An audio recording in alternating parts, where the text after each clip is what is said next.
Thank you so much, Wes, for joining us today on this special video series of our Impact Young Professionals Spotlight Award. And congratulations again for being one of the winners selected this time. Thank you, and I appreciate you guys for choosing me. I really appreciate it. Thank you. Yeah, well, we were very impressed by your nomination. There was over 80 plus nominations that came in, and everyone that we read through was impressive in one way or another, but yours really stood out for some of the different pieces that we'll touch on today. But a lot of what you do, both within the industry, but especially outside of the industry, I think is what really stood out to us. So all of that is very commendable. So congratulations again. But I will kick us off real fast. I am Ashley Yarbanek. I am Director of Member Relations here with MBA, and I also lead our residential young professionals networking group, Impact. I will hand it over to Adam to introduce himself. My name is Adam Wayne, and I am with Penny Mac. I'm a non-delegated correspondent, account executive, and I'm also part of the Impact Leadership Committee on Ashley's team.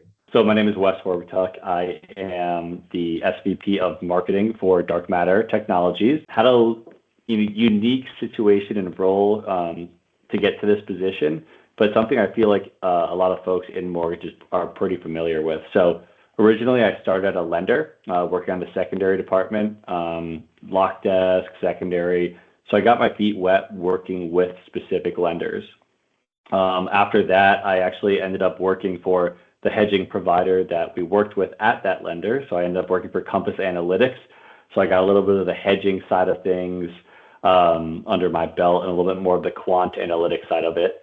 And then Compass Analytics was acquired by Black Knight. So I moved over there and switched roles to the origination side of it, running the sales operations under the origination vertical in Black Knight.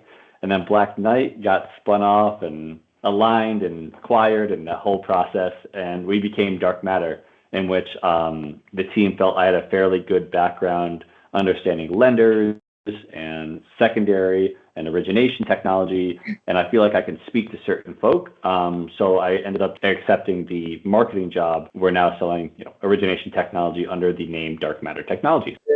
Marketing, sales. My skill set is, I like to know a little bit about a lot of things, and I dig deeper depending on like what role, but it's pretty cool because I feel like, some folks in this industry get very siloed into their specific role and they'll get very good at that.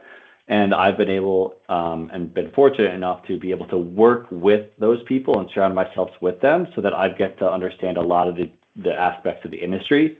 And because of that, I've been able to hone my positioning under Dark Matter and really target specific people we want to work with. One of the pieces that was on your nomination form said that you were the mastermind behind Dark Matter's bold new look and messaging. I know you said you were in kind of the marketing space. Can you go into what it took to get to that next level? One thing that I feel like a bunch of the Impact folk probably can resonate with is that mortgage can sometimes feel a little slower and behind what is going in our everyday technology. And it's not something brand new, but I think I wanted to make sure that our technology and the brand we represented was indicative of the products that we were putting out there. And also I wanted to keep it modern and fresh because, doing one overhaul of your look and feel every 10, 15 years is an easy way to fall behind. So I have some experience outside of mortgage doing some branding and working with some marketing. So that was my first step into it, is interviewing and working with our executive team, understanding what was driving the brand, the value propositions, really doing a deep dive on where we want to go as a company, and then representing that through look, feel, fonts, like everything top to bottom. And of course, the team that I have is also really, really well versed in this. So we kind of put together a little think tank and explored options, presented them to the team, and we came up with this really cool, sleek Dark Matter feel. I think that's really cool. You don't see a lot of marketing teams in mortgage that have actually come from the mortgage industry and come from the business. I think it can make a really big difference knowing your audience, knowing what they're actually looking for, knowing what they're going through. Coming from the industry, I feel like that definitely gives you a leg up on how you design things, and you know what catches people's eye because you know top of mind like what they're actually worried about. Yeah, and I also know exactly what I don't want to say. I think knowing what you Yes. don't want to do is just as important. Like saying cutting edge in every single piece of your marketing material is a no-no for me. I wanted to shift gears a little bit to almost like outside of the industry, but something that really stood out on your application. And it's kind of like the entrepreneurial spirit that you've had within the industry, but it says in your former life that you co-founded a surf apparel company called Driftline, and that appeared on ABC's Shark Tank. And then it says that entrepreneurial can-do spirit proved vital to reimagining the fintech brand and how it would present itself. So I love that those two things align, but I also think it's really cool that you had a surf apparel line. Can you go into that and then what it was like being on Shark Tank? Yeah, absolutely. So I live in San Diego, so we were talking a little bit about the beach before this, but I actually live here at the beach. But yeah, so this is something I've just always been kind of entrepreneurial, and I really am into textiles and apparel, and I am a user of that product. Like I surf quite frequently. I wanted to create something that was creative outside of the box, just something that would kind of stoke that little bit of a creative passion outside of just the numbers I deal with on a day-to-day basis. And this was earlier when I was in the more analytical side of my role. So yeah, one thing led to another. Started to build this brand with my best friend on the side. We created this unique idea of wetsuit line board shorts and actually got a patent around the product.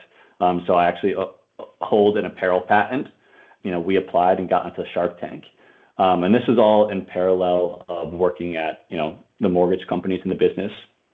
And I think one thing that's been really beneficial from that whole process is I've been able to take aspects of the D2C, the direct to consumer side of, you know, e-com and the financial world, and really take that and really apply it to this business to business mindset in the mortgage space.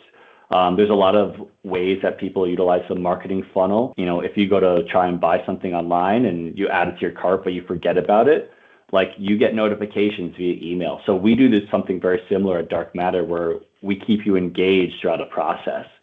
And we want to make sure that that is applied throughout the whole life cycle of our lead generation. So I've been able to take a lot of that automation mindset from the marketing side of things and really apply it. So that was one cool thing. And then Shark Tank in general was just wild. It's exactly what you think it is. It's live.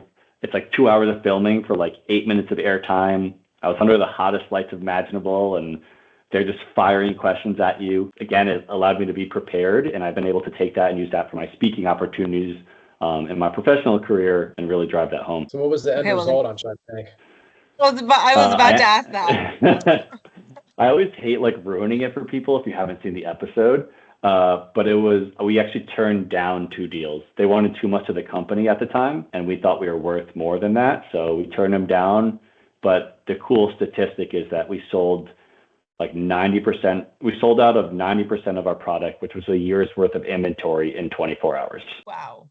Yeah. So it didn't really matter. Yeah, is it still around today? Like, yeah, it's absolutely still around. And that's so it's funny when the mortgage industry talks about automation. Like I can talk to that firsthand because the company is completely automated.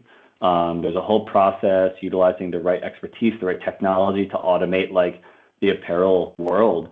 Like, well, why can't we do that same kind of mindset for the underwriting process? And I know it's really funny to try and bring like board shorts to underwriting, but like I'm able to kind of utilize some specific anecdotes to do so. That's really cool. I definitely think that the opportunity is there. Obviously, industries are very different where we're very, very heavily regulated. And so that underwriting piece, like there's the automation process and the AI, it scares people a little bit just with like fair lending and making sure that we're not like crossing over any boundaries of the regs that we're trying to follow. But I mean, the industry itself is definitely going towards that and at a pretty quick pace now, I feel like. I started to hear AI a couple things and automation a couple years ago, and now I think it's like all I hear.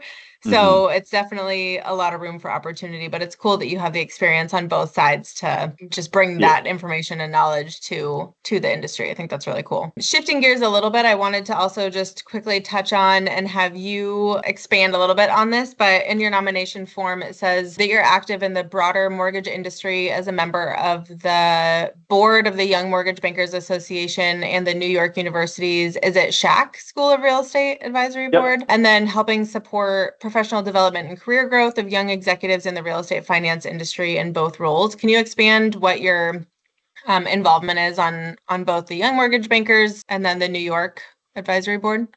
Yeah, absolutely. They're actually both based out of New York City. So I got my graduate degree at NYU. When I was at SHAC, they started, I actually at SHAC it's a real estate school, but I focused on real estate finance and technology there. So the mortgage component was actually fairly small because most people were focused on the commercial aspect or residential real estate in New York City, which was like very cool to understand. And it was really valuable from like a financial standpoint, understanding how certain analytics work, purchasing large buildings and acquisitions, but the mortgage component was lacking. So I definitely got involved pretty heavily at the Young Mortgage Bankers Association there, which is funny enough because it's like very similar with the naming convention as ours. But I was pretty instrumental in making sure that people understood that there are larger components outside of just acquisition, purchase, finding debt, etc. Because at that time is when I was working for a lender. So I was going to grad school at night. So it was just top of mind. I was very new. And I'm still facilitating that today, even though I'm in San Diego. The chapter out in San Diego is pretty small for a New York-based school. But I'm still trying to get involved with people. And I've actually helped people get into the mortgage industry, specifically from NYU, because it has become a very attractive place for people to go for a career. I mean, you can talk to anyone in this industry. This industry is here, right? It's staying. It's going to be here forever. So it's like, it's stable. There's opportunity. And as MPAC knows too, it's tougher to get a younger generation involved in mortgage right now. I really want to make sure that this next generation that comes into it is there for the long haul and understands the value and why it is exciting. Have you been a mentor, Wes, or has that come up yet? Yeah, I have done some aspects of it, not like I did like a semester of mentoring someone who's in the SHAC program. But it's something I definitely want to get more involved in as my time frees up, because I actually have 2 kids under 2.5 years old as well. So life is a little hectic at the moment. Yeah, well, just the experience that you've had so far in this industry is pretty vast, and being a mentor to somebody that is younger, you would be a wealth of knowledge and information for them. Do want to say, I appreciate what you guys do. I've been in this industry since I was 21. So it is just always good seeing fresh, exciting ideas come to life in this industry, and then young, exciting and excited people engage. So you guys are doing a great job. And I just want to make sure that if you guys ever need support from us or other folks, please keep reaching out, because it's definitely valuable. Thank you for saying that. It definitely takes a village. Takes my village of impact leadership team, right, Adam? We're here to support you. Well, thank you so much again for joining us. Congratulations again for winning the Young Professional Spotlight Award with Impact. And I'm excited for the future. I think it'll be great with all of us taking the helm. Yeah, I agree. Thank you. Congrats, Wes.